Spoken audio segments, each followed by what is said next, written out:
Queridos amigos y amigas, bienvenidos a este canal de Alexandra Zamora. Muchas gracias por acompañarnos. Te invito a que te suscribas y que le hagas clic a la campanita y nos acompañes en el estudio que tenemos hoy. Hoy vamos a estar estudiando el Evangelio de Juan y estaremos viendo del capítulo 1, versos 1 al 4. Hoy vamos a comenzar con el Evangelio de San Juan. Esta va a ser nuestro inicio de este libro de una enseñanza tan profunda como hemos podido ver en la introducción. Un libro en el cual, como les dije el primer día que empezamos con la introducción, hay que quitarse los zapatos porque estamos en Tierra Santa. Hay una gran revelación de Jesucristo en este Evangelio de Juan. Y como hemos hablado antes, el Evangelio de Juan es un evangelio que, si bien es cierto que no es parte de los sinópticos, porque Juan enfoca las cosas desde una perspectiva totalmente diferente a los otros evangelios, Juan la enfoca más desde el cielo. Los otros evangelios empiezan con el nacimiento de Jesús, con la genealogía de Jesús empieza Mateo, con el bautismo de Jesús, pero en cambio Juan empieza hablando desde antes de la fundación del mundo, empieza desde el cielo. Y es en este evangelio donde vamos a encontrar una teología más profunda, un mensaje mucho más profundo en cuanto a la cristología, en cuanto a Jesús como Dios. Y Juan hace un gran esfuerzo para clarificar esto y para que nos quede claro. Es un evangelio que muchos lo comparan con el águila, con un águila. Y la razón por la que lo comparan con el águila es que el águila es el único animal que puede ver directo al sol sin que se encandile. Y el evangelio de Juan se compara con el águila porque es como ver directo a Dios sin que nos encandile. Y esto me hace mucha gracia, como tantos autores lo comparan con el águila. Vamos a ver a señal de introducción, antes de entrar al libro por sí, el tema central del libro. Es bien interesante porque el tipo de escritura que se usaba allá en el primer siglo es un tipo de escritura diferente al que usamos hoy en muchos aspectos. Y uno de ellos es que, por ejemplo, en las cartas paulinas, que son otros libros que veremos en otros momentos, usted va a ver que empieza con el nombre del autor del libro, de la carta. O sea, las cartas en nuestro tiempo se firman al final. En las cartas paulinas se firman al principio. El nombre es al principio. Yo, Pablo, apóstol de Jesucristo. ¿Sí? Y al final, lo que está generalmente es otra parte del tema, pero no la firma. La firma empieza al principio. Esa era una forma de la escritura de la época. Y en Juan vamos a encontrar una particularidad, y es que el tema central no lo encontramos al inicio como lo encontraríamos en la literatura nuestra. Lo encontramos al final del libro. Y vamos entonces a ir a estudiarlo. Recuerden que este evangelio fue escrito por allá en el año 95, 100 después de Cristo. Y bueno, y aunque traté de averiguar para Jaime la fecha de Juan, pero no la pude encontrar, la edad de Juan. Pero sí les puedo decir que es entre el año 95 y el año 110 después de Cristo. Y que además de esto, Juan ya había escrito, o ya había salido, perdón, de la isla de Patmos. Él estuvo exiliado en la isla de Patmos, donde fue castigado por el Imperio Romano por ser seguidor de Cristo y por andar predicando a Cristo, y lo metieron en una isla que se llamaba Patmos, que venía a ser como un tipo de cárcel, donde metían a personas que las querían aislar de la sociedad. Y Juan había estado en esa isla, que fue precisamente donde recibió la revelación del libro de Apocalipsis. Y es ahí donde él recibe la revelación de Apocalipsis. Entonces, se cree que el Evangelio de Juan sea el último de todos los libros escritos del Nuevo Testamento. Y que Juan escribió Apocalipsis y las 3 primeras cartas de Juan, que también las escribió él, más o menos en un periodo de 10 años, y en los últimos 10 años de su vida. Además de que era el único que quedaba vivo de todos los apóstoles. Entonces tiene varias particularidades, ¿verdad? Como que yo me pongo a pensar, ¿no? en Juan, sabiendo que él era el único que quedaba vivo. O sea, me imagino la gran eh, ocupación que tenía de poder como cerrar todo, como ver qué no se ha dicho, qué no se ha escrito, qué no está, porque yo necesito dejarlo porque yo soy el único que quedó vivo para contar esta historia. Juan fue testigo ocular de la vida de Jesucristo. Si a Juan no le llegó esto a través de la oralidad, de la comunicación oral, a Juan le llegó porque él estuvo presente. Entonces era el único que quedaba de los apóstoles, por lo menos, que podía contar. Posiblemente quedaba otra gente más joven que él. Sabemos que Juan era un muchacho bien joven en los tiempos de Jesús, cuando él caminaba con Jesús, pero posiblemente había otra gente joven. Posiblemente él era ya un muchacho, y aquí ya estamos hablando de un señor grande, no sé, que tendría 80 años tal vez, por ahí, como calculando, ¿no? Calculando que tuviera 20 años y que, o no sé qué, o 14 o 20, 19, digamos que anduviera en los 80. Entonces, Juan es un testigo ocular. Y en este libro, como les decía, el tema central lo vamos a encontrar al final. El Evangelio de Juan tiene 21 capítulos y vamos a encontrar el tema central en el capítulo 20, los versos 30 y 31. Si por favor usted los puede abrir, sería genial para que lo podamos leer todos juntos. Y de hecho, quiero aprovechar este momento para que lo leamos juntos. Entonces sería el Evangelio de Juan, capítulo 20, versos del 30 al 31. Lo voy a leer yo para ustedes, pero por favor, si lo pueden seguir ustedes ahí en su Biblia, sería genial. Ya. Además Jesús muchas otras señales en presencia de sus discípulos, las cuales no están escritas en este libro, pero estas se han escrito para que creáis que Jesús es el Cristo, el Hijo de Dios, y para que creyendo tengáis vida en su nombre. Muy bien. Entonces, oigan qué interesante, y voy a leerlo yo despacito, bien dividido, para que podamos pensar al mismo tiempo que lo vamos leyendo. Jesús hizo muchas señales. Recuerdan que yo les hablé en la introducción de que Juan habla de señales y no de milagros. Porque las señales, ¿qué? ¿Quién recuerda? Porque las señales apuntan a otro evento. Entonces, dice, Jesús hizo muchas señales en presencia de los discípulos. Esto lo está escribiendo Juan. Juan está diciendo, Jesús hizo mucho más de lo que yo escribí. De lo que yo escribí, pero mucho más hizo Jesús. Las cuales no están registradas en este libro que estoy escribiendo. Y no las voy a escribir, dice Juan. Pero estas que yo estoy escribiendo, las he escrito aquí para que ustedes crean que Jesús es el Cristo. Porque hay una gran diferencia entre Jesús y el Cristo. Jesús es el nombre terrenal. Jesucristo es el Rey y Señor del universo. Cristo es un título. Entonces, para que ustedes crean que Jesús es el Cristo. Entonces, este es el tema central. Y que crean que es el Cristo, el Hijo de Dios. Y para que al creer en su nombre tengan vida. ¿Sí? Y para que al creer en su nombre tengan vida. Entonces, está hablando de que la razón, está diciendo, miren, en este hay muchas cosas más que Jesús hizo que yo no las estoy contando, pero las que escogí, las escogí para que ustedes crean que Jesús es el Cristo, es el Hijo de Dios, para que vean que es el Hijo de Dios y además para que tengan vida.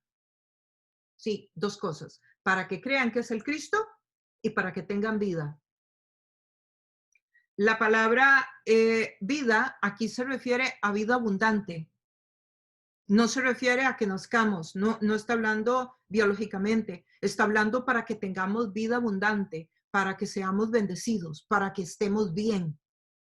Para eso ha escrito él este libro y para eso escogió las señales.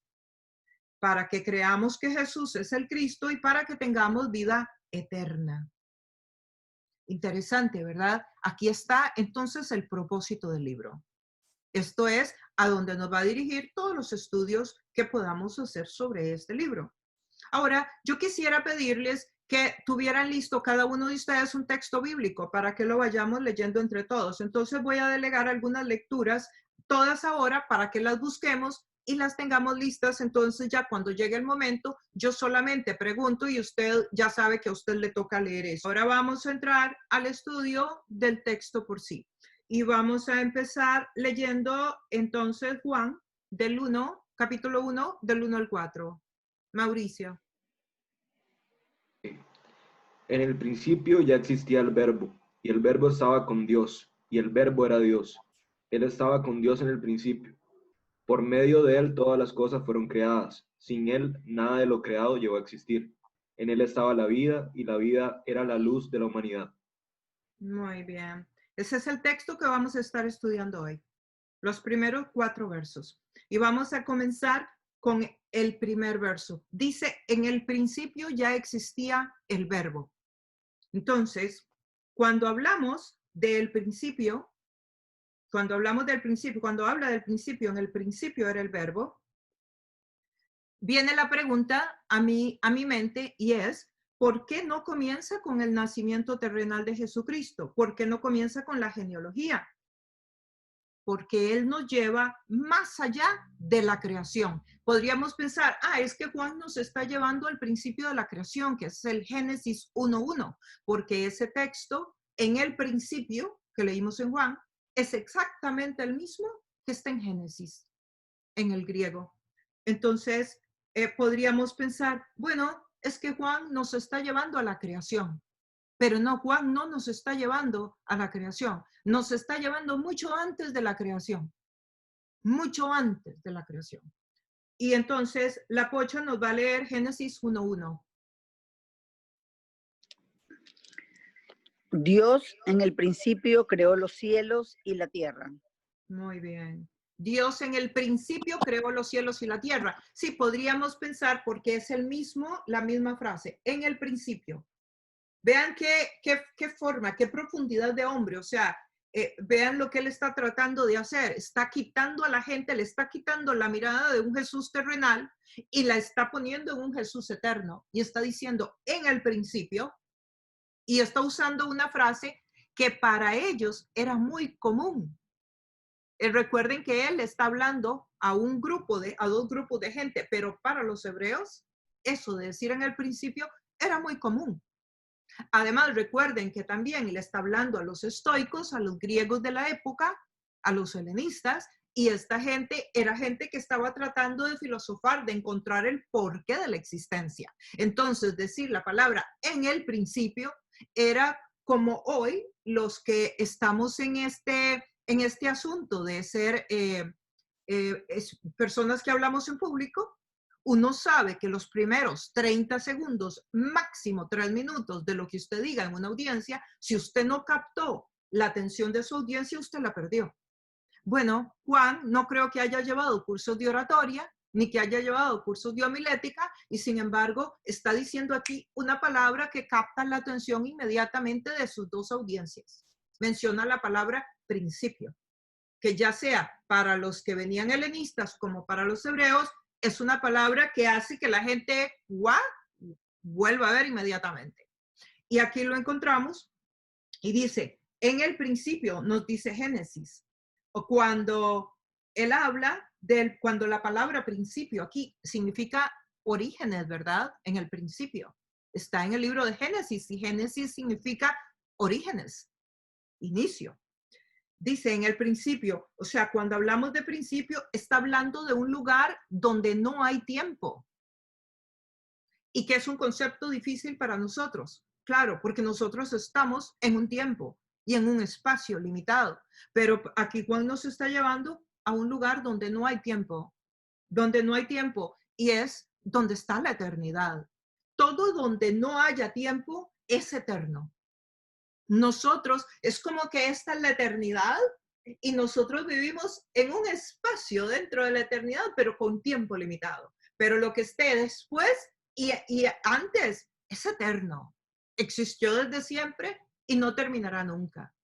Entonces son conceptos interesantes que vamos a irlos amalgamando y al final van a ir siendo cada vez más fáciles de entender. nos dice ahí él que el verbo, nos dice que el verbo estaba con Dios. Eso es lo que dice el texto que nos leyó Mauricio. Y en el principio era el verbo. En el principio era el verbo. O sea que el verbo estaba desde el principio. Pero nos está llevando a un principio que es eterno. Nos está llevando más allá de la creación. Nos está llevando a la eternidad de Dios. Y dice que desde esa eternidad ya el verbo estaba. Ahora dice, y el verbo, y ese verbo que ya estaba desde el principio, estaba con Dios. O sea, estaba con Dios. Entonces lo que me pregunto yo es, ¿y entonces no era Dios? Que estaba con Dios. O sea, no era Dios, o sí era Dios. Claro, no lo dice inmediatamente en la parte B de ese versículo. Dice, y el verbo era Dios. Entonces, en el principio era el verbo. Y el verbo estaba con Dios. Y el verbo era Dios. Todo eso lo dice en el verso 1. ¿Ok? Entonces, estaba con Dios y además era Dios. Las dos cosas. Estaba con Dios y era Dios. Sí, aquí no se está hablando de un concepto de Trinidad. Y es uno de los tantos lugares del Nuevo Testamento donde va a hablar de la Trinidad. Porque está hablando de dos personas. Ahora, vayámonos a estudiar qué es verbo. Porque dicen al principio era el verbo. Bueno, ¿qué es verbo? ¿Y cuál es la palabra en que estaba escrita en el griego? Bueno, la palabra con que estaba escrita ahí en el griego koiné, que es el griego en que se escribe, es el Nuevo Testamento, es un griego koiné, un griego que no es el que se habla hoy, es la palabra logos, de donde viene logía, psicología, toda esa terminación, filosofía, toda esa terminación, logos. Y significa, en aquella época significaba palabra, significaba razón. Entonces, en la traducción tenemos que se tradujo como verbo. En algunas traducciones dice palabra. En el principio era la palabra y la palabra era con Dios. Y la palabra estaba con Dios y la palabra era Dios. En otras traducciones va a decir el verbo era con Dios. En ambas es una traducción de la palabra logos. Y claro, y tenemos que entender, ¿y por qué escogió la palabra verbo? O sea, ¿por qué escogió la palabra logos? Ya sea que se tradujera palabra hoy día o se tradujera verbo, pero ¿por qué Juan escogió verbo? ¿Por qué Juan escogió, perdón, logos? Bueno, el significado de logos para los griegos. Recuerdan que hay dos audiencias, la de los hebreos de la tercera generación, que ya han pasado casi no sé cuántos, 60, 80 años después de la muerte de Jesús. Y luego está el otro grupo, que son los que están en la dispersión por causa del Imperio Romano, que son los helenistas o los griegos. Y ahorita vamos a hablar un poco de los griegos estoicos, que son los que estaban dentro de la filosofía estoica. Una filosofía que, dicho sea de paso, por cultura general, está retomando mucha fuerza hoy, porque la filosofía estoica es un poco de negación a la materia. Y hoy está tomando mucha fuerza. Por ejemplo, hay muchos videos por ahí, cosas que están saliendo de este lugar del Centro de Computaciones aquí en San Francisco, donde están todos los centros de computación. Silicon Valley. Perfecto. ¿Cómo se dice? Silicon Valley. Silicon Valley, perfecto. Hay un montón de videos que estos muchachos que trabajan ahí están poniendo donde se están bañando con agua fría, donde están haciendo cosas y los ponen para mostrar porque están queriendo entrar dentro de esta filosofía estoica. Y el estoicismo está tomando fuerza hoy día, después de tantísimos años. Está tomando fuerza por el tema de la creación, porque el estoicismo de alguna forma dirige a usar menos cosas y menos elementos para cuidar el planeta, etc. Pero bueno, en aquel tiempo había una filosofía estoica que estaba dominando y aquí está Juan tratando de hacer lo que yo llamaría, esto es muy mío, una defensa de la fe. Está tratando de defender la fe delante de las filosofías que estaban gobernando en el momento, que se estaban infiltrando dentro de las comunidades. Y la filosofía que está aquí dominando, la filosofía estoica, existió como 300 años antes de Cristo, hasta por ahí más o menos, ¿qué sería? como hasta el año 200 algo después de Cristo. Y era un término muy común, logos, era un término muy común. La fuerza creadora era lo que ellos entendían. Logos era para ellos, para los griegos, la fuerza creadora, la fuente de sabiduría y conocimiento del cosmos. El principio de racionalidad en el universo e inteligencia detrás del orden y la uniformidad que se observaba en el cosmos. Todo eso era lo que significaba logos para los griegos, y esta es la palabra que Juan escoge. Interesante, él lo que escoge es una palabra que tenga sentido para la audiencia que lo está escuchando. Y Juan les dice a ellos, más o menos, el mensaje de Juan es este: si tenemos un universo tan inteligente, por lo tanto tenemos un arquitecto aún más inteligente. Eso es el mensaje que le está diciendo cuando les dice, el logos era desde el principio. O sea, para esa audiencia que está creyendo que el logos es la razón, la fuerza creadora del cosmos, el que mantiene en orden el cosmos, los planetas en su lugar y los astros en su lugar, y que mantiene todo funcionando, Pablo se está parando al frente y les está diciendo, y resulta que ese logos, esa razón creadora, esa energía, esa fuerza que ustedes creen, estaba desde el principio. Ajá, y estaba con Dios. Y no solo estaba con Dios, era Dios. O sea, le está diciendo a todos estos estoicos y griegos que Jesucristo era Dios. Y además les está diciendo que esa fuerza creadora y controladora y esa gran energía que controlaba el universo es una persona. Todo eso está pasando en esa frase, en esa palabra. La filosofía de las élites altas, de las clases sociales más acomodadas de la época y más cultas, eran estoicas. Juan entonces está hablando para ellos. Para los griegos el logos entonces era una fuerza creadora, y Juan les está diciendo que ese es Dios y que es Jesucristo. No solo es Dios, es Jesús. Luego, también encontramos que Juan usa la palabra logos para que va a ser una palabra muy fácil de entender para los griegos, pero también muy fácil de entender para los hebreos, para los judíos. Porque miren qué significa logos para los judíos. Era un concepto muy mencionado en el Antiguo Testamento, la palabra logos. En Génesis 1:3, Pocha, ¿nos lees Génesis 1:3? Y dijo Dios, que exista la luz, y la luz llegó a existir. Muy bien. Y dijo Dios. ¿Ven? La palabra. Dios creó el universo a través de su palabra. Dios no lo creó con los brazos y con las manos, con los pies. Lo creó hablando, y dijo Dios. Y si usted lee Génesis 3, 4, 5, 6, usted va a ver que cada uno de esos versos empieza, y dijo Dios, y dijo Dios, y dijo Dios, y dijo Dios, sean los animales, y dijo Dios, sea tal cosa. O sea que Dios creó con la palabra. Entonces, para los hebreos, esto de la palabra era algo familiar, era algo conocido, porque ellos tenían los pergaminos y tenían el Antiguo Testamento en los rollos que ellos manejaban de los papiros originales. Entonces ellos entendían cuando Juan dice la palabra era con Dios, era un lenguaje que ellos comprendían. Para nosotros hoy la palabra verbo o la palabra palabra pues nos deja un poco en el aire, porque no es un concepto que nosotros manejamos, porque ni tenemos un background como el de los judíos, ni tampoco venimos de una historia o de una filosofía estoica. Entonces es un concepto que tenemos que aprender un poco más para poder familiarizarnos y entender el mensaje para nuestra época.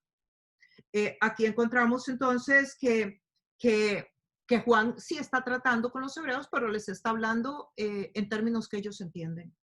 De hecho, los targúmenos son el Antiguo Testamento traducido al arameo. El Antiguo Testamento traducido al arameo, que era uno de cómo ellos lo leían en esa época del primer año de Jesús. Bueno, y usted dirá, bueno, ¿y por qué no lo leían en hebreo? Bueno, el hebreo en el primer siglo era un poco más de las clases más intelectuales. El hebreo lo hablaba un cierto nivel de gente, sobre todo la gente que estudiaba. Los fariseos, era lo que se leía en la sinagoga, era un idioma un poquito más de gente que había estudiado un poco más. El arameo era el idioma del pueblo. Entonces, en los targúmenos, que es la traducción de la Biblia del Antiguo Testamento al arameo, ellos hablan de la palabra logos. Entonces, era algo que ellos también estaban familiarizados porque ellos leían en el arameo, el Antiguo Testamento en el arameo. Y el pueblo, y por ejemplo, en la parte de Éxodo, de los targúmenos, dice que el pueblo salió a encontrarse con la palabra. O sea, para referirse a Dios en el Antiguo Testamento. O sea, esto era algo que ellos habían leído, que ellos conocían, que ellos manejaban.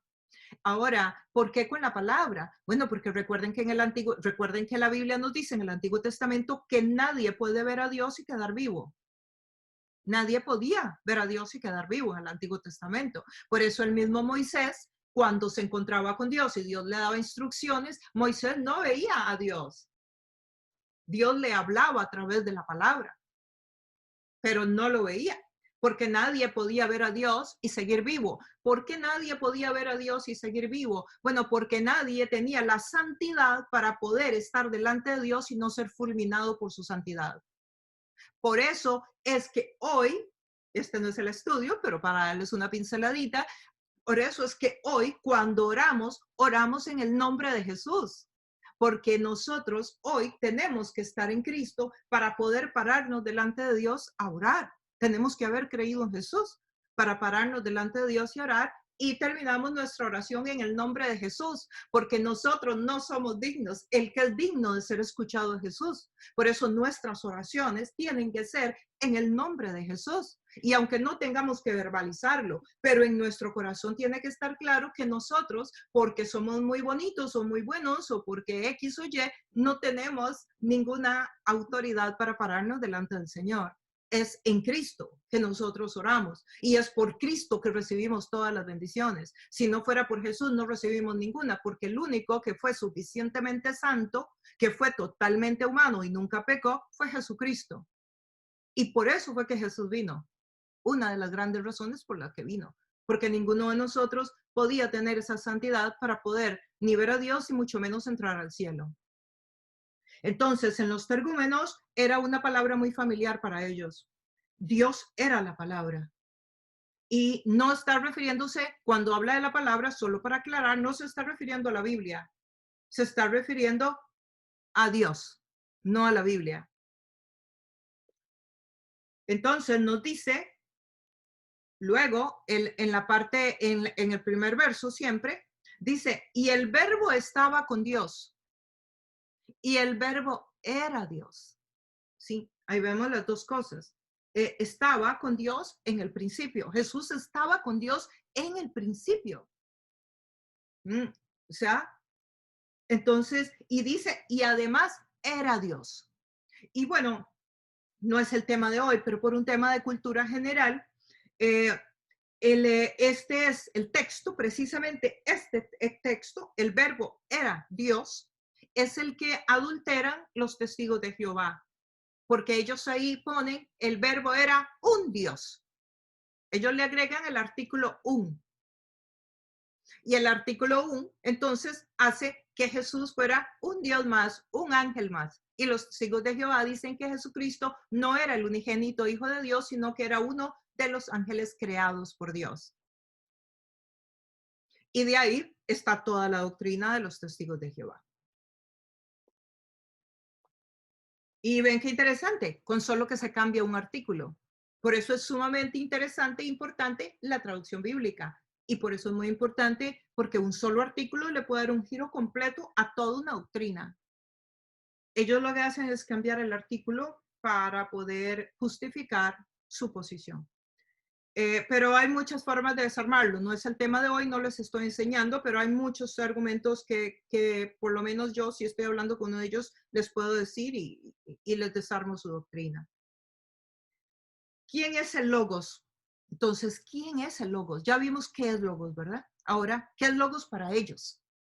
¿Verdad? Y ya vimos que para nosotros no tiene tanto sentido. Ahora vayámonos a ver qué es logos? La traducción al español es verbo, la palabra. Bueno, es Emmanuel, Dios con nosotros. Y vamos a leerlo en Isaías 7:14. ¿A quién le tocó Isaías 7:14? ¿Quién de ustedes tenía que leer Isaías 7:14? Soy yo. Ok. Espera. ¿Dónde está esta vaina? A ver, aquí lo tenía, ya listo. Por eso, el Señor mismo les dará una señal. La Virgen concebirá y dará luz a un hijo y lo llamará Emmanuel. Por eso el Señor, gracias mi amor, por eso el Señor mismo les dará una señal. La Virgen concebirá, una virgen va a concebir. Tremenda señal, ¿no? Que una virgen conciba. Va a concebir y dará a luz un hijo y lo llamará Emmanuel. Emmanuel es una palabra en hebreo que significa Dios con nosotros. Entonces, cuando hablamos, bueno, ¿quién es el logos? ¿Quién era el verbo? Bueno, el verbo es Dios con nosotros. Y aquí empezamos a tener el soporte para lo que estamos diciendo tanto en el Antiguo como en el Nuevo Testamento. El verbo es Dios con nosotros. Dios que se hace hombre. Dios que nacerá a través de una virgen. Sí, y ya el Antiguo Testamento, así como este texto, nos habla de un montón más de textos que vienen dirigiéndonos para que cuando Jesús apareciera pudiéramos o pudieran los que existían en ese momento entender que es el Hijo de Dios y que Él es Dios. Ahora vamos a ver Proverbios 8, 27 al 33. 27. Cuando Dios cimentó la bóveda celeste y trazó el horizonte sobre las aguas, allí estaba yo presente. Cuando estableció las nubes en los cielos y reforzó las fuentes del mar profundo, cuando señaló los límites del mar para que las aguas obedecieran su mandato, cuando plantó los fundamentos de la tierra, allí estaba yo, afirmando su obra. Día tras día me llenaba yo de alegría. Siempre disfrutaba de estar en su presencia. Me regocijaba en el mundo de él que él creó. En él generó humano. En el género, En el género humano me deleitaba. Y ahora, hijos míos, escúchenme. Dichosos los que van por mis caminos. Atiendan a mi instrucción y sean sabios y no la descuiden. Entonces nos dice, cuando estableció las nubes en los cielos y reforzó las fuentes del mar, allí estaba yo. Cuando afirmó, cuando señaló los límites del mar para que las aguas obedecieran su mandato, allí estaba yo. Y si ustedes leen todo Proverbios 8, van a poder ver que ahí está hablando de Jesús, que estaba ahí cuando Dios estaba diseñando el universo. Y eso es un texto bíblico que está muchos años antes de la venida de Jesús. Entonces, ¿quién es el Logos? El Logos es Dios hecho hombre. Eso es el Logos. Y podemos verlo en el Antiguo Testamento, que Dios existía antes del Génesis. Ahora, Juan 17:5. ¿Alguien tiene Juan 17:5? ¿Alguien le tocó? Yo lo tengo. Dice, y ahora, Padre, glorifícame en tu presencia con la gloria que contigo tuve antes de que el mundo existiera. O sea, que Jesús aquí está diciendo, Juan está diciendo que Jesús dijo, Juan está haciendo una repetición de palabras de Jesús acá y dice, ahora pues, Padre, glorifícame contigo, con aquella gloria que tuve antes de que el mundo fuese creado. Esto está diciendo Jesús al final de sus días. Hay otro texto más que ahora lo vamos a leer en el Nuevo Testamento. Lo que leímos antes era en el Antiguo, este que leyó Michi es ahora en el Nuevo, y vamos a leer este otro que está también en el Nuevo Testamento, donde habla de Jesús cuando se hizo hombre. y está en una de las cartas paulinas. Y eso lo tiene Jaime Padre en Filipenses 2, del 6 al 8.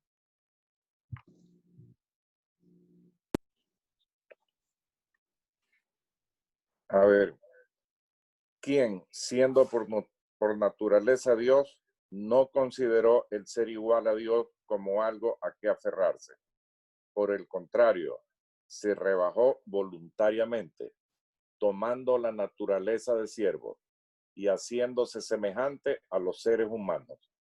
Y al manifestarse como hombre, se humilló a sí mismo y se hizo obediente hasta la muerte. Y muerte de cruz. Y muerte de cruz, exactamente. Ajá. Ok, entonces dice que siendo por naturaleza Dios, no consideró algo como ser igual a Dios para aferrarse, sino que al contrario, se rebajó, se humilló voluntariamente y se hizo como un humano.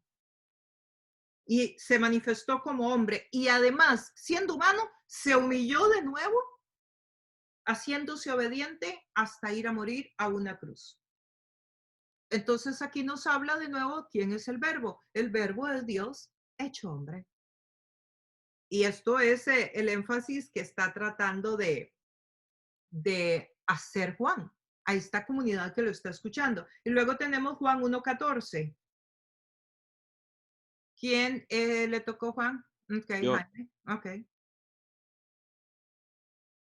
Y aquel verbo fue hecho carne y habitó entre nosotros, y vimos su gloria y gloria como el unigénito del Padre, lleno de gracia y de verdad.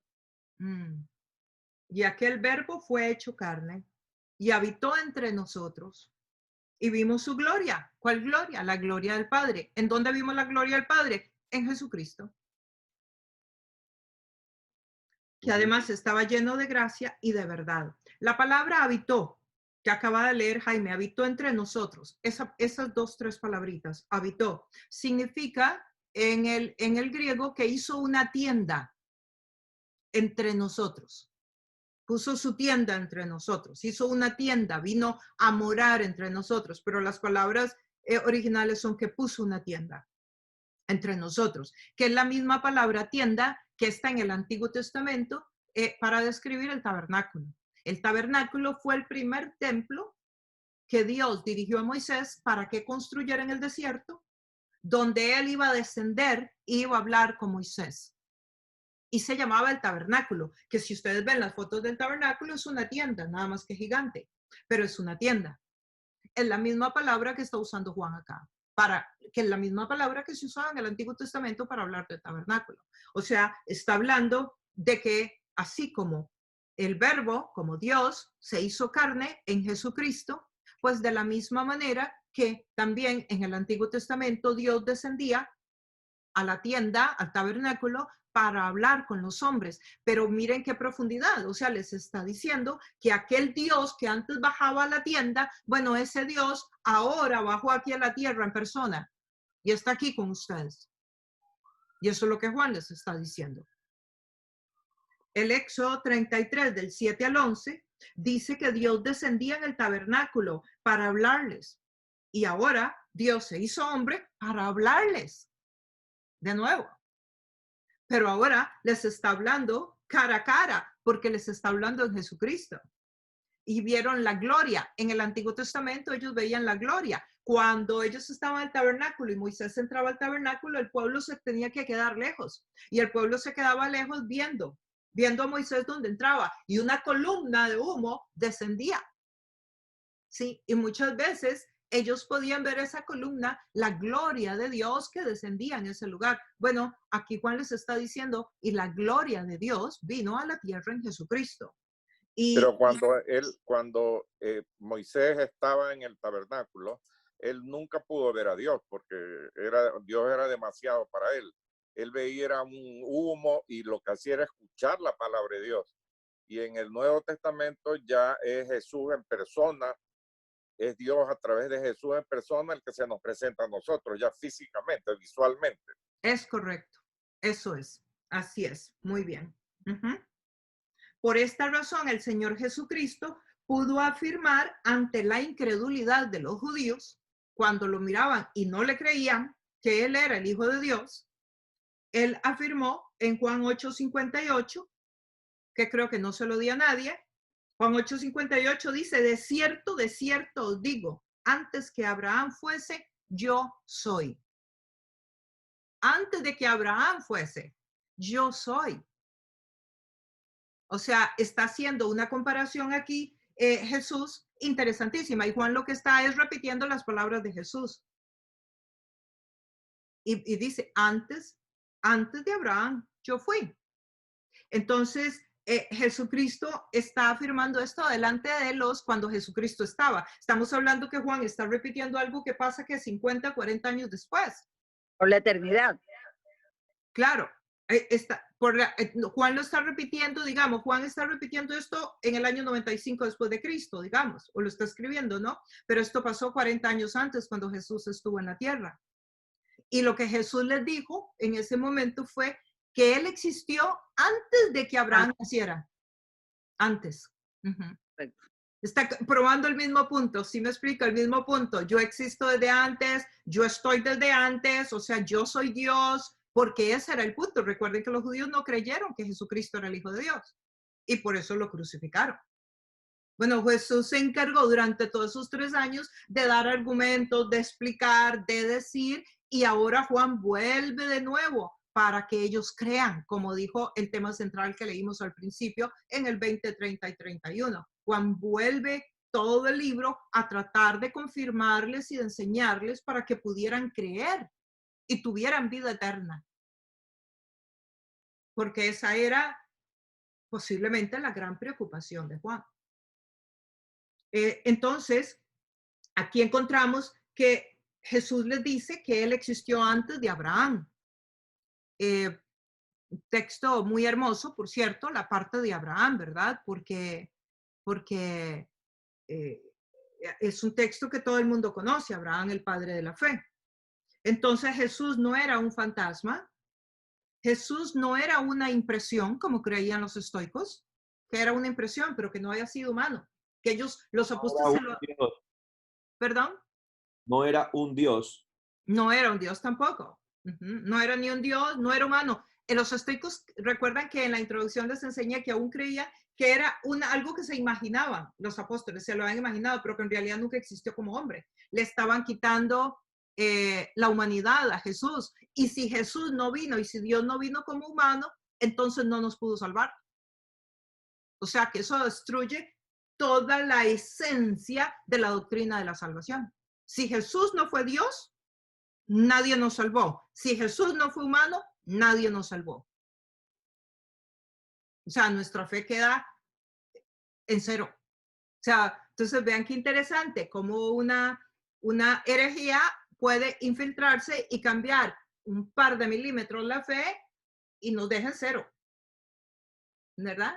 Porque la razón por la que Jesús murió por nosotros y dio su vida por nosotros y lo que nos hace salvo es que era completamente Dios y completamente humano.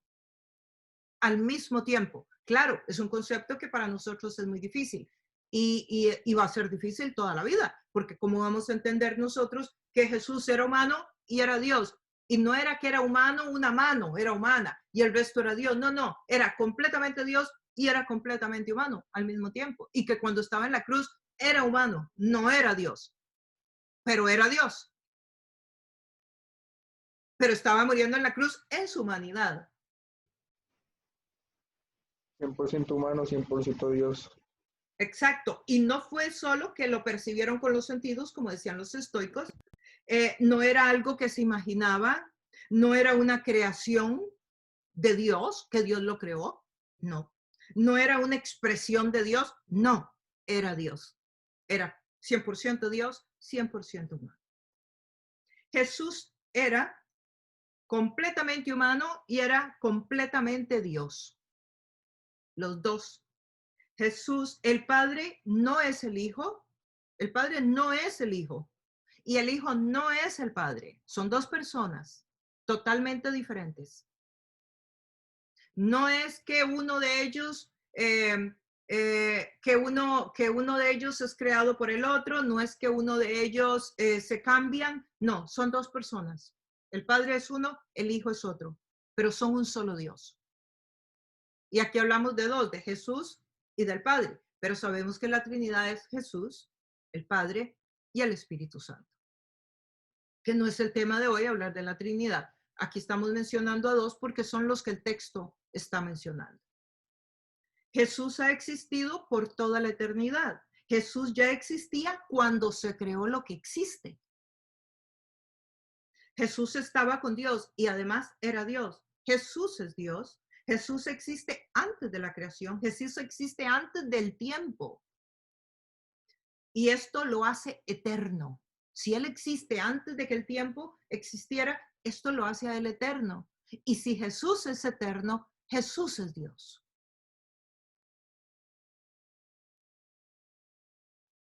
Si es eterno, es Dios. Ahora, si tú puedes lograr explicar a tu Dios con términos humanos, si tú lo puedes explicar a tu Dios en términos humanos, tu Dios es falso. Porque tu Dios es explicable humanamente.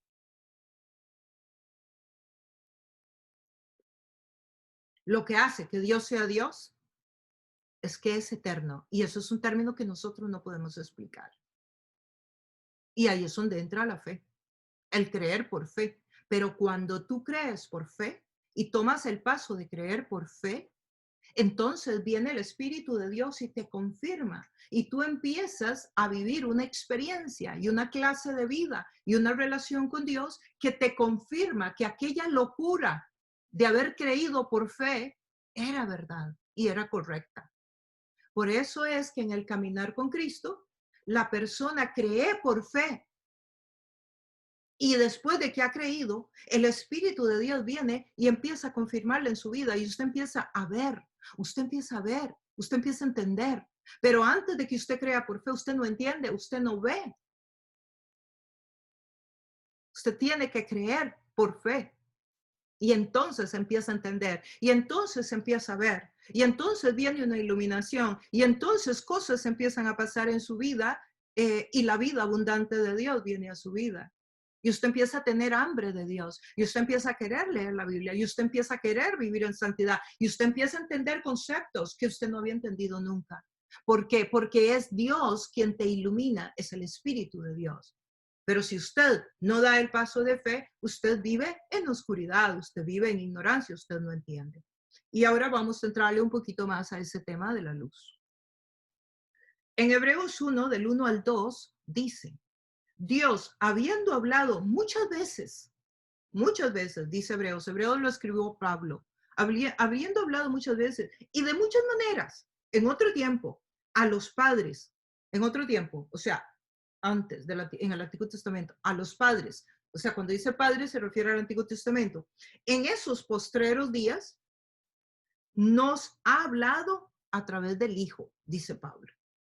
Entonces, en Hebreos 1 al 2, Pablo está hablando y dice, Jesús nos mandó a hablar a través de los profetas y nos habló muchas veces y de muchas maneras, porque habló de muchas más maneras. Habló a través de los profetas, habló en los Salmos, habló en Isaías, o sea, habló de Jesús de tantas maneras en el Antiguo Testamento. Isaías dice que Jesús, que el Salvador del mundo vendría, que sería un siervo humilde. Decía que vendría en un pollino, decía que moriría en una cruz, decía que no le quebrarían los huesos, decía que iban a venderle la capa, que la capa con que andaba cubierto iba a ser rifada entre los soldados, decía que lo iba a traicionar uno de sus amigos, decía que nacería de una virgen, decía que se llamaría Emanuel, Dios con nosotros, decía una cantidad de cosas impresionantes sobre Jesús, pero los judíos no lo pudieron reconocer. No lo pudieron reconocer. Entonces, aquí Pablo está diciendo que Dios les había dicho a través de los padres y de los profetas y de muchísimas formas, todas estas que les he dicho ahora y las que leímos, donde habla de Manuel, donde Isaías habla, un montón de veces habla Isaías y los salmos de Jesús, pero los judíos no lo pudieron reconocer. Los judíos no reconocieron a Jesús Al igual que sucede hoy, muchas personas hoy no lo pueden reconocer, no lo ven, no entienden, no lo pueden ver, como yo tampoco lo podía ver antes de que tomara la decisión de creer por fe. Tampoco lo podía ver. Yo no entendía absolutamente nada, nada de Dios, absolutamente nada de Dios. Y esto es una ceguera espiritual, porque uno no puede ver. Sencillamente, no es que no, a veces no es que no quiere. Si alguien me dice a mí, era que tú no querías, no era que no querías, es que yo nunca se me ocurrió que todo esto existía. No se me, ni por la cabeza me pasó. La salvación no es algo que uno hereda. Sí, para nada. O sea, uno puede nacer en un hogar cristiano y los papás pueden ser súper cristianos, pero esto usted no lo hereda. Esto no es algo que se pasa en la sangre. La fe es algo personal que usted tiene que tener con Jesús. Esto no es algo que usted lo puede comprar. Esto no es algo que usted puede sencillamente decir, bueno, yo no sé, voy a tener un hijo con mi esposa para tener un cristianito. No es así. Ese niñito tendrá un día que tener un encuentro personal con Dios. Sí, no es algo que se lo puede pasar a usted nadie. Es personal con Dios, con Jesús. La salvación no se obtiene a través de un ritual tampoco. Sí, yo puedo, no sé yo, me acuerdo cuando Alejandro nació, yo fui y lo presenté delante de Dios, Alejandro, y se lo presenté al Señor y le dije, Señor, aquí te presento a este niño y te pido que lo guíes y qué tal. Y yo sé que esa oración es muy poderosa y Dios lo va a guiar y lo va a bendecir, pero Alejandro ha tenido que hacer un encuentro personal él con Jesús. Yo no se lo puedo comunicar. Por más abuela que sea, por más predicadora que sea, yo no le puedo heredar la salvación. Él tiene que tener un encuentro de fe con Jesús. Y así es cada persona. Tiene que tener un encuentro con Dios. Dios no creó a los hombres por ninguna necesidad en él. No es que Dios necesitaba. No, Dios creó al ser humano por el gozo de amarlo. Por eso nos creó. Por el gozo de amarnos, de tener una relación con nosotros. Y eso es el amor de Dios. Cuando a mí hay gente que me puede hablar, digamos, y me dice, bueno, Dios no creo yo que exista. Y yo le digo, bueno, ¿y el amor? Porque ¿cómo puedes decir que el amor no existe? ¿No es real? ¿No existe porque no lo tocas? ¿Porque no lo ves? Y Dios por amor nos creó. Y de hecho, la única forma que Dios nos creó por amor. Y si Él nos creó por amor es porque Él tenía amor. Y si Él tenía amor, ¿qué es? ¿Que se amaba solo? No, es porque había la Trinidad. Porque para que tú ames tienes que amar a alguien. Entonces, Dios tenía el amor, pero ya Él amaba, ya Él se amaba con el Hijo y con el Espíritu Santo. Y nos crea a nosotros para continuar amándonos, para continuar creando una familia. Y si pueden ver, la Trinidad viene a ser un núcleo familiar. Y como pueden ver, luego Dios instaura la familia en la tierra. O sea, una continuación de alguna manera. Una continuación de alguna manera de lo que Dios está haciendo o origina en el cielo. Hechos 14. En Hechos 14 vamos a encontrar algo muy interesante, no es el tema de hoy, pero en Hechos 14 vamos a encontrar algo maravilloso y quiero hablarles un poquito, una pinceladita de esto. O sea, imagínense a Jesús allá con el Padre, en el trono, en la gloria, y ve a los hombres ahí abajo y están sufriendo. Y Dios manda al Hijo y hace y el Hijo viene y se hace hombre y viene acá a morir por nosotros, viene acá a contarnos el Evangelio, a explicarnos cómo es el misterio para que lo podamos entender. Y eso es lo que pasa. Pero algo más sucede ahí cuando Jesús vino. Y lo vemos en Hechos 14. Lo pueden leer otro día, pero en Hechos 14 lo que sucede es que el Evangelio, en el Antiguo Testamento, las buenas nuevas de la salvación, se le habían entregado al pueblo de Israel. El pueblo de Israel era el portador, era el pueblo escogido por Dios. Dios empezó a armar un pueblo en un hombre que se llamaba Jacobo.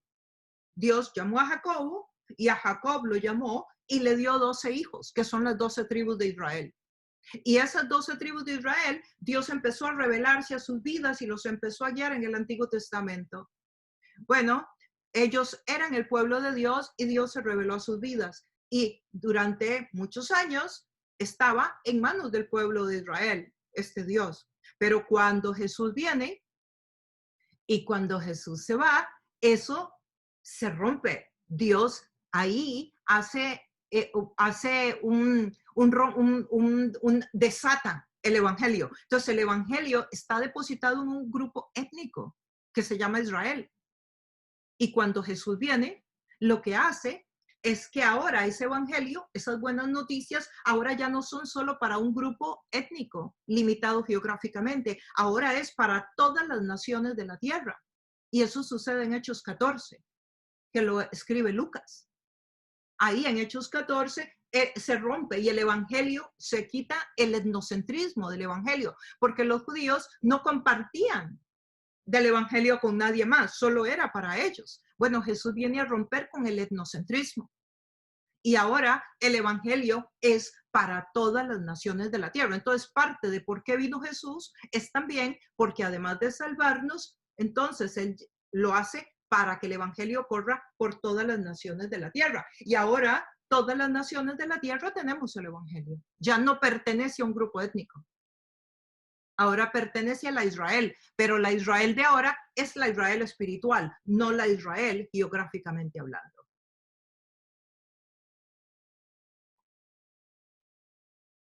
Tenemos también en el verso 3, continuando, el verso 3 de ahí de Juan, dice, por medio de él todas las cosas fueron creadas. Sin él, nada de lo creado llegó a existir.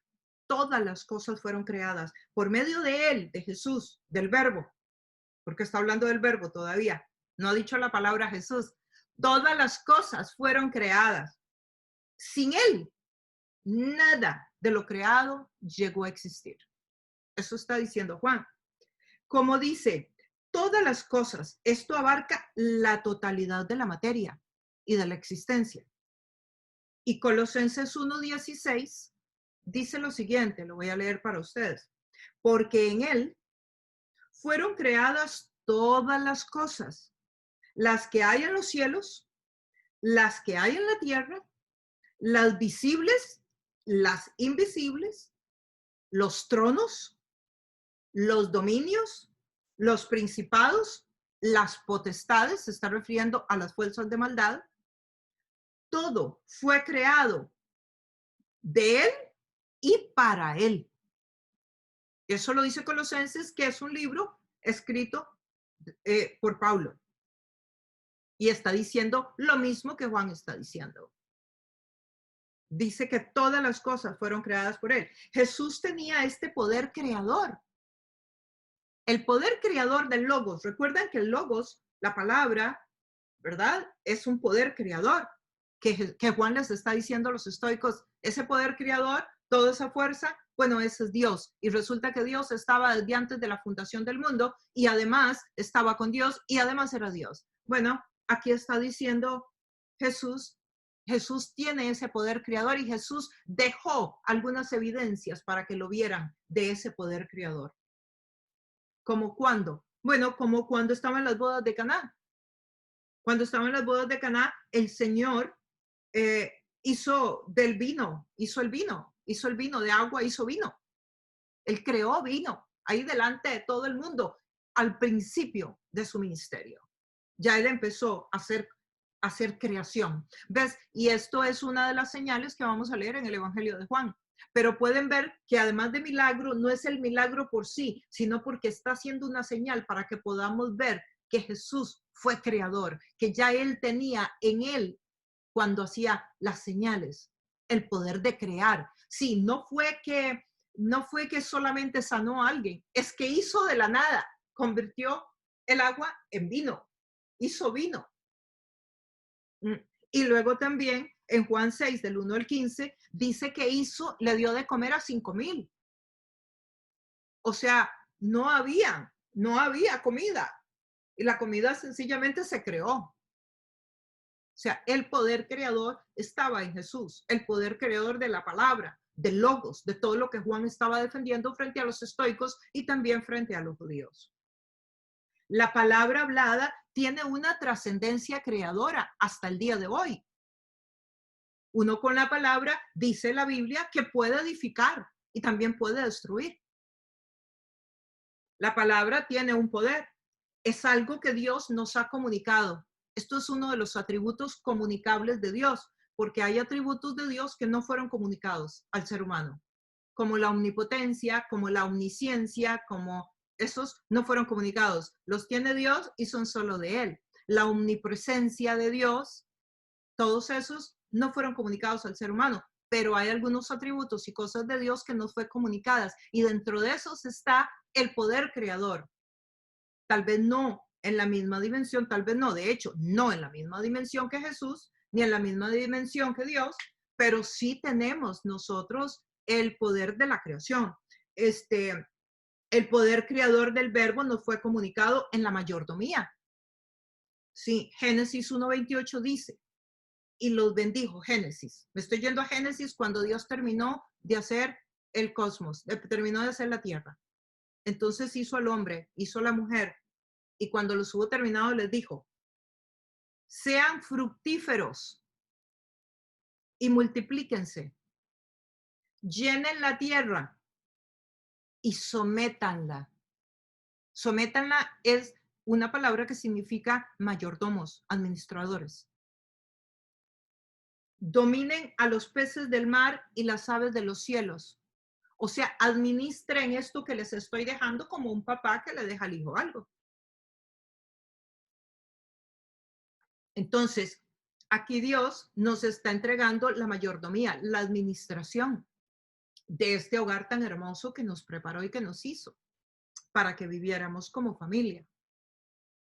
Y entonces, dentro de ese poder creador, estoy relacionando mayordomía con creación, con el poder creador en el hombre, en una dosis lógicamente limitada en comparación a Jesús y en comparación a Dios, pero sigue siendo un poder creador, que es la mayordomía, la administración.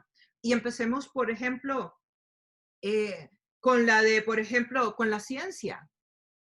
O sea, Dios nos dio el poder de la creación y hoy tenemos la ciencia, que es parte del poder creador del hombre, la tecnología, la medicina, el crear las grandes ciudades. Eso es parte de lo que el hombre ha creado con la palabra. Si el hombre no pudiera comunicarse, no podría construir las grandes ciudades.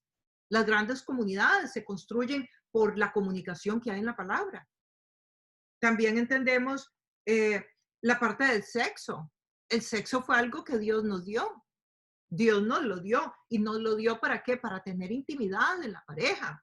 Nos lo dio para crear placer en la pareja. El sexo es para el placer también. Es la intención de Dios que haya placer en la pareja. No solamente para procrearse, pero también para procrearse. Y ese es un poder, parte del poder que Dios nos ha dado. El poder crear. El poder crear. Dios confirió al hombre el poder de seguir creando. Podemos, a través del sexo, podemos tener a los niños y podemos procrearnos. Esto es parte de ese poder creador que Dios nos ha dado. Son parte de los atributos comunicables que heredamos de Dios. Y tenemos otros más, muchos más, el intelectualismo, por ejemplo, tenemos muchos. Y algún día podemos estudiar los atributos no comunicables y los atributos comunicables de Dios. Y el hombre, Dios le comunicó un montón. Hay muchas cosas que eso es lo que se llama que nos hizo a semejanza de Dios. Cuando habla la palabra semejanza, se refiere a los atributos comunicables que nos dio. Jesucristo existe antes de que todo existiera, antes de que el tiempo existiera. Jesucristo existe antes de que fuera un ser humano, de que Él fuera humano. Dios se hizo hombre, lo visible se hizo visible, lo infinito se hizo finito en Jesucristo. El verso 4. Hoy estamos estudiando entonces Juan 1, del 1 al 4. Y vamos al 4. En Él estaba la vida y la vida era la luz de la humanidad. O sea, además de que era el verbo estaba con Dios, el verbo era Dios y todas las cosas por él se hicieron y sin él ninguna cosa se hubiera hecho. Ahora nos dice que en él, en Jesús, estaba la vida y la vida era la luz de la humanidad. La palabra vida aquí es la palabra zoe en griego, que significa la esencia de la vida. La autoexistencia de Dios estaba en él. La esencia de la vida. Si no está hablando de la palabra bios, no se refiere a bios, de biológica, la vida biológica, no, se está refiriendo a la vida de la eternidad, que es una vida diferente. La biológica es mientras estemos en la tierra y dura 90, 100 años. No, se está refiriendo a la vida de la eternidad, que no está limitada al tiempo y al espacio nuestro ni al cuerpo mortal. Es una vida de eternidad. Nosotros los humanos somos eternos junto con Jesús, en el sentido que tenemos vida eterna, pero no existimos desde antes de la fundación del mundo, pero de aquí en adelante tenemos vida eterna o muerte eterna, pero tenemos eternidad. Si la vida no se acaba cuando nos muramos de este cuerpo, ahí se acabó. No, no se acaba, ahí continúa, para vida eterna o para muerte eterna, pero continúa. Lo único es que nosotros no somos eternos en el sentido que nacimos antes de la fundación del mundo como Jesús, pero que nuestra vida continúa, continúa. De aquí en adelante. No se acaba el día que este cuerpo ya no funcione. La autoexistencia de Dios, a eso se refiere. Dios es la vida. Jesús es la vida. Él es la fuente de la vida. Es la fuente, es la esencia de la vida. Él no recibió vida de nadie más como nosotros. Nosotros recibimos la vida de Jesús. Bueno, Jesús no recibió. Nosotros recibimos la vida de nuestros padres también, si se quiere, ¿no? Jesús, lógicamente, es el que da la vida, pero en el vientre de nuestra madre. Si nuestros padres nos dan la vida, bueno, con el poder creador que Dios nos dio. Jesús no. A Jesús nadie le dio la vida. Él no desarrolló la vida que venía de ningún otro poder tampoco. Y como les decía, no se refiere a la vida biológica. Nosotros recibimos la vida de nuestros padres, él no. Él es la fuente de vida, va más allá de la vida humana. Se refiere a la calidad de vida. No solo de vida eterna, además. Él es la vida, pero no solo la vida eterna, también la vida abundante. Esto es un concepto bien importante. Bien importante. Dios quiere que tengamos vida abundante aquí en la tierra. Dios no solamente quiere que nosotros creamos en Él y que un día, cuando este cuerpo deje funcionar, pasemos a vida eterna. Que eso es maravilloso. Eso es maravilloso. Un día podríamos hablar de cómo va a ser la vida eterna. Pero además de eso, Él quiere que tengamos vida en abundancia. O sea, que la vida tuya y mía aquí en la tierra sea de contentamiento. Que tengamos buenos momentos, que disfrutemos, que la pasemos bien. Dios quiere para nosotros vida abundante. Dios no quiere que estemos deprimidos, que estemos agobiados, que estemos asfixiados, que estemos amargados, que estemos angustiados. No es esa la voluntad de Dios. No quiere decir que en algunos momentos de nuestra historia no vamos a pasar por ahí y es lo que procede. Porque como humanos y como vivir en un mundo natural donde lo que reina es el pecado y no Dios, y por eso tanta maldad en el mundo y tantas cosas incoherentes que no van con el reino de Dios, porque este no es el reino de Dios. No estamos en el reino de Dios, pero algunas veces tenemos algo que se llaman las primicias del reino de Dios. La palabra primicia es como prima, se dice en Costa Rica, como un down payment, como un adelanto del reino de Dios. Y algunas veces lo tenemos, como cuando oramos por una sanidad y sucede, cuando oramos para un proyecto que tenemos y Dios lo saca adelante, cuando pedimos bendición sobre nuestra vida, cuando hay un contentamiento en nosotros, a pesar de que afuera en nuestra vida hay un caos de dificultades, pero estamos contentos y tenemos paz. Todas esas son evidencias del reino de Dios en nuestra vida, pero definitivamente este no es el reino de Dios.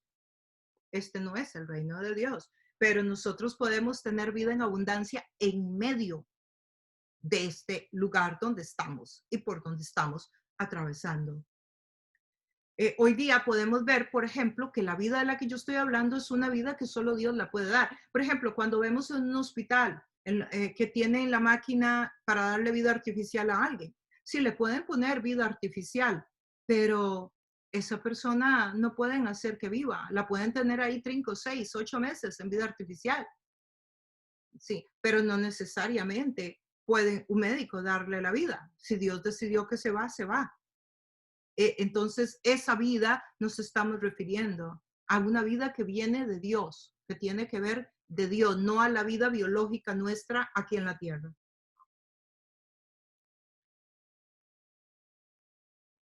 Y luego dice una palabra clave ahí en ese verso que estaba leyendo y es, y la vida era la luz de la humanidad. Entonces ya vimos lo que es vida, ahora vayamos a ver lo que es luz. Él vino a este mundo como vida eterna y la luz se encendió. Entonces la vida vino y la luz se encendió. Entonces la vida llegó a tu vida y la luz se encendió y tú pudiste entender y tú pudiste ver y tú puedes entender estos misterios y tú puedes comprender porque la vida vino, entonces tú ves, la luz llegó a nuestra vida y llegó en aquel tiempo con Jesús también.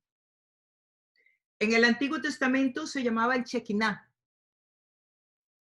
Cuando llegaba la luz. En el Antiguo Testamento se llamaba el Shekinah, que significa la gloria de Dios, que era una luz brillante que descendía en el tabernáculo. Algunas veces en humo, otras veces en luz brillante. Eso se llamaba el Shekinah, la gloria de Dios, y era incandescente. Era una luz muy, muy brillante. También la describen en algunos pasajes del Antiguo Testamento y también la describe Pablo en el Nuevo. El Shekinah venía y se iba.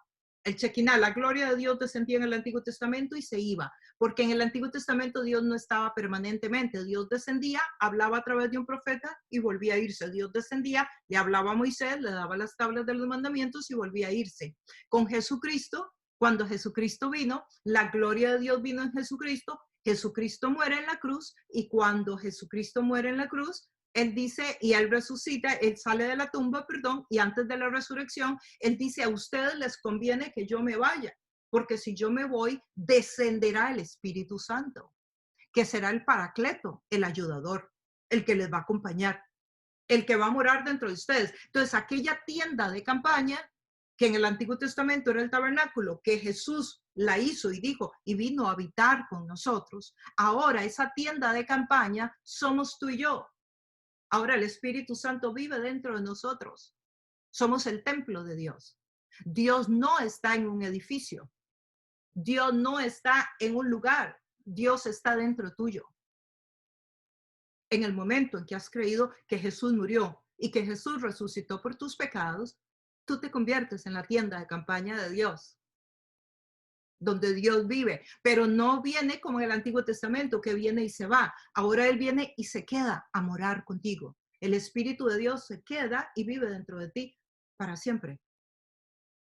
Y ahí es cuando tú empiezas a ser guiado por el Espíritu Santo y cuando empiezas a ser trabajado por el Espíritu Santo y empiezas a vivir la vida abundante y plena de Dios aquí en la tierra. Aparte de que ya tienes el sello, porque así es lo que dice la Biblia, la palabra literal es sello del Espíritu Santo, que te hace ser hijo de Dios. Entonces, la luz vino al revelarse la vida. Cuando la vida se revela, viene la luz. Y la persona entiende. La luz venció la oscuridad de la ignorancia. La ignorancia nuestra se va y empezamos a ver. La luz venció la oscuridad de las fuerzas de las tinieblas. Sí, también la luz que nos trae la vida de Cristo hace que las tinieblas se disipen. Las fuerzas que puedan haber se disipan. Jesús es completamente poderoso y Él no cambia. Él no cambia. Él en nosotros va a seguir haciendo esta obra maravillosa que Él ha comenzado. Así como Dios y la palabra es lo mismo, Dios y la palabra es lo mismo, Dios y Jesús es lo mismo.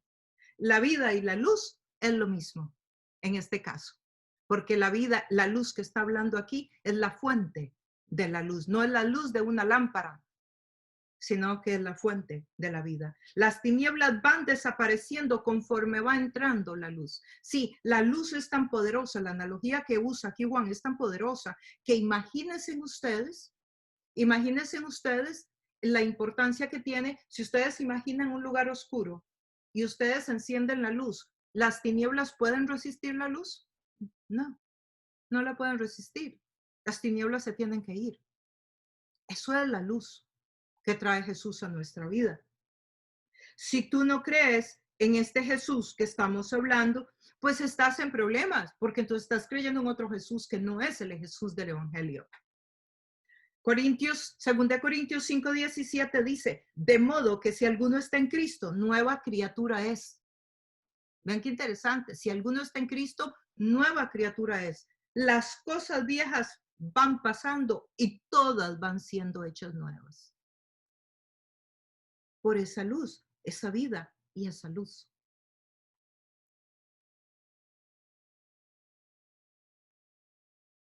Hace muchos años en mi vida, yo recuerdo que era un domingo, creo, y yo me levanté y yo quería ir a buscar a Dios. Yo quería encontrarme con Dios, pero yo no tenía idea dónde estaba Dios, no sabía dónde. Entonces me levanté y tomé un auto, empecé a manejar y me fui a un lugar donde mis padres iban los domingos.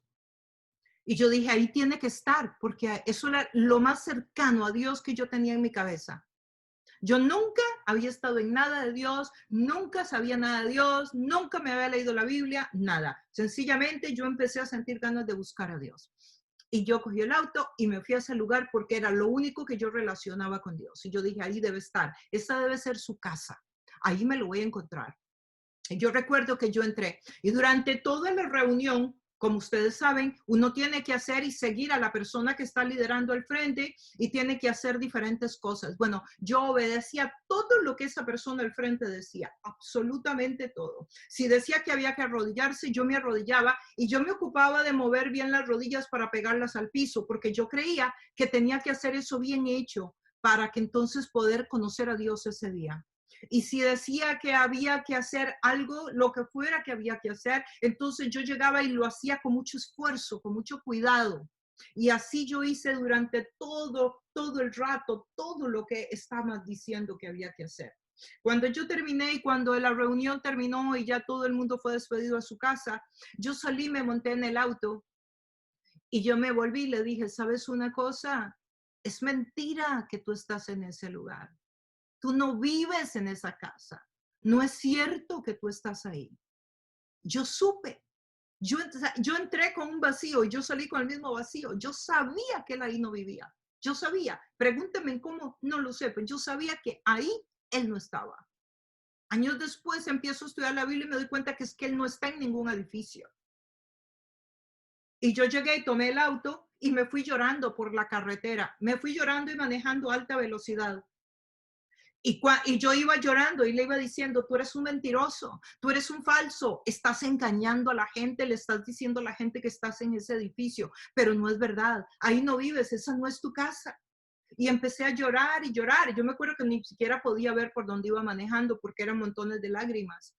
Y cuando de un momento a otro en lo que yo iba, yo en ese tiempo corría rallies de carros en mi país. Entonces, yo tenía la capacidad de poder ver el camino a distancia y andaba con un carro alterado del árbol de levas. Entonces yo, en la distancia, en lo que pude, yo iba manejando rápido, pero en el momento que yo iba manejando rápido, con lágrimas y todo, y la peleadera que me llevaba con Dios, pues una luz gigante, pero gigante, gigante, me encandeló en la carretera. Me encandeló totalmente que yo no pude ver más. Pero yo paré a un lado de la carretera. Yo supongo que paré por la capacidad mía que tenía de poder ver a la distancia y el manejo que tenía del auto. Entonces yo paré. Y yo paré ahí y, ¿saben? Yo pasé ahí no sé cuánto tiempo. Yo no sé cuánto tiempo pasé ahí, pero yo no me recuerdo. Yo me fui. O sea, yo quedé encandilada y no pude ver más.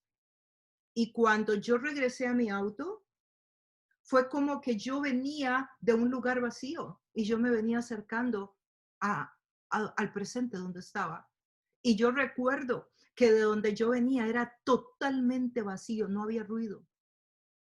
Yo no sé lo que pasó en ese tiempo, yo no recuerdo nada. Solo puedo decir que cuando yo regresaba, yo empezaba a oír los pajaritos y los árboles y el ruido de un río, porque esto había sido cerca de una represa que hay en la garita por mi país. Y yo empecé a oír la represa, empecé a oír los pajaritos y los árboles hasta que yo llegué al auto completamente. O sea, hasta que ya los oídos se me destaparon y ya yo estaba aquí, ahí, en el momento.